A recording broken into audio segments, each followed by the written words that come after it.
place au test. Pour commencer les tests, on va devoir donc installer les bébêtes. Donc, pour le Bicel, donc il va falloir installer le réservoir qui va accueillir l'eau sale et les saletés, ainsi que le réservoir d'eau propre qui se fixe simplement derrière. Il va falloir aussi, hop là, mettre la petite brosse rotative, comme ceci, la clipser. Tac. Voilà. Pardon.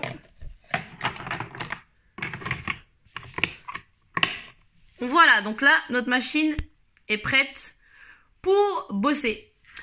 En termes de nettoyage, il y a un système d'auto-nettoyage avec le petit pichet d'eau. Vous mettez de l'eau, ça auto-nettoie et vous remettez votre brosse à sécher. Vous videz votre eau sale et vous nettoyez votre filtre et videz l'eau propre. Ensuite, nous avons le High Zero. Donc, on n'a qu'à clipser derrière la bébête. Hop. Voilà. Les deux réservoirs, tout simplement. Donc, en termes d'esthétique, le High Zero l'emporte largement parce qu'il n'y a rien qui dépasse de la machine.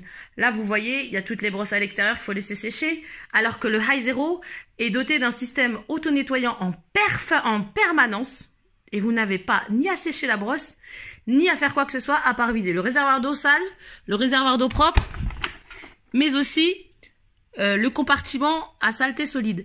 Et il est aussi doté de deux brosses. Une brosse pour les saletés et une brosse à l'intérieur et un filtre pour nettoyer le sol. Voici.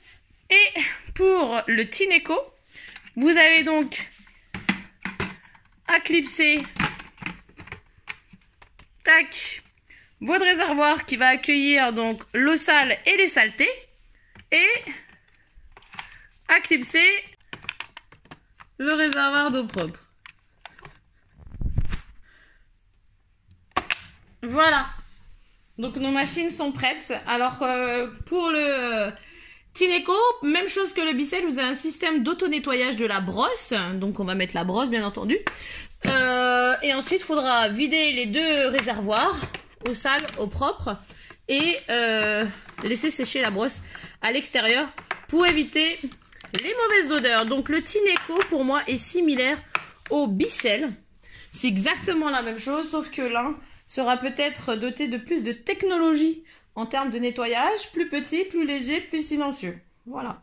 Le High Zero se démarque totalement de ces deux concurrents.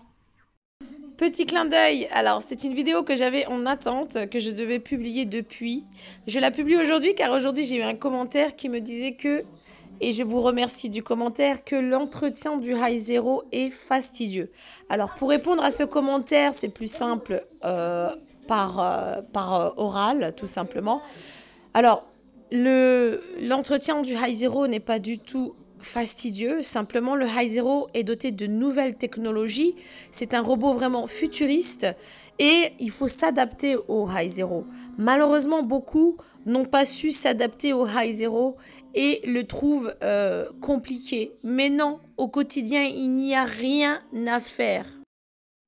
La seule chose que vous aurez à faire au quotidien, c'est de vider votre eau sale et votre déchet, votre bac à déchets solides. C'est tout.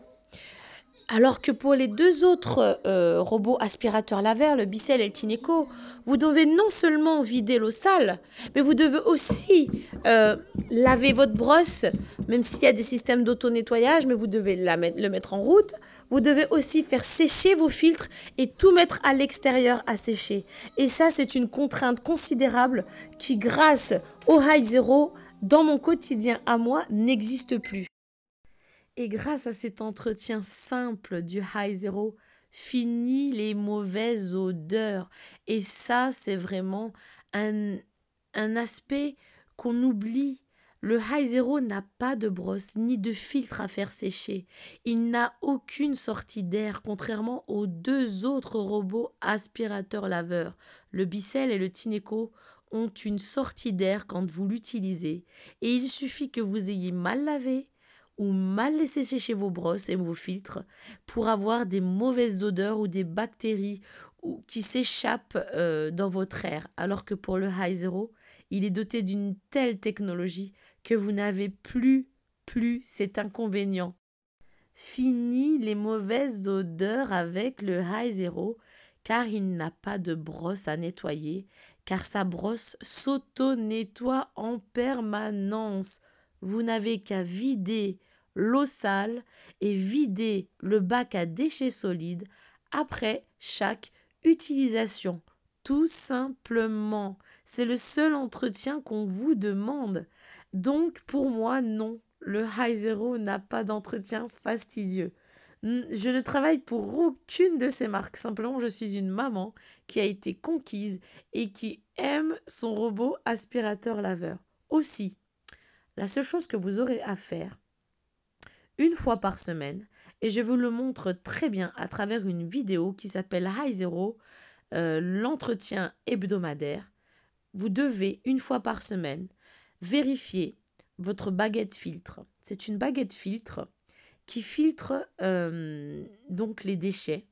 Et une fois par semaine, vous devez juste vérifier que celle-ci n'est pas encrassée pour éviter qu'il y ait de l'eau qui se déverse sur le sol. Et celle-ci est à nettoyer une seule fois par semaine. C'est tout ce qu'on vous demande. On vous demande aussi éventuellement de nettoyer le système d'eau, c'est-à-dire que vous posez votre High Zero sur votre socle, vous remplissez votre réservoir d'eau propre, vous le débranchez, bien entendu, le socle, et vous appuyez sur la vitesse 2. Vous le laissez tourner, tout simplement, et votre circuit d'eau s'auto-nettoie tout seul. Vous n'avez rien d'autre à faire. Voici l'entretien que nécessite le High Zero. Beaucoup, malheureusement, ne font pas ce minimum d'entretien et se plaignent d'eau qui se déverse sur le sol, se plaignent de l'eau sale qui ne remonte plus dans le réservoir d'eau sale. Mais ceci est dû à un manque d'entretien. Mais cet entretien, il n'est à faire qu'une fois par semaine. Ce n'est pas grand-chose, sincèrement, comparé aux deux autres robots qui nécessitent beaucoup plus d'entretien. N'oubliez donc pas de vous abonner, de liker la vidéo, mais aussi de commenter. Je me ferai un plaisir de vous répondre et de partager. Je vous dis à très vite pour d'autres tests et d'autres vidéos.